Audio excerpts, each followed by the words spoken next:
Alam mo, Kuchang, ang daming Pilipino ngayon, sweldo, gastos, ubos. Parang cycle na di matapos-tapos.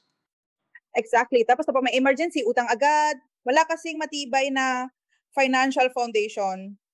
Parang bahay na walang pundasyon, isang bagyo lang, giba. O basic dapat.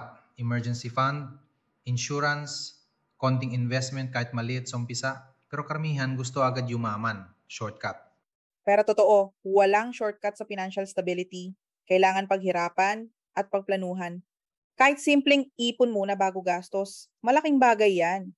Yung iba kasi iniisip, wala naman akong malaking income. Paano ako mag-iipon? Pero kahit 20 pesos a day, basta consistent. Lalaki rin yan.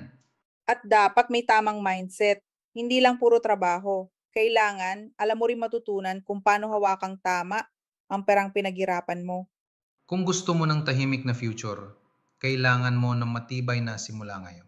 Build your financial foundation habang kaya pa, bago dumating ang panahon na wala ka ng oras para humabol. Walang Walang matibay na matibay na kinabukasan kinabukasan sa sa mahinaang mahinaang pundasyon. pundasyon. Simulan Simulan mo mo na. na. IMG can help you build your solid financial foundation.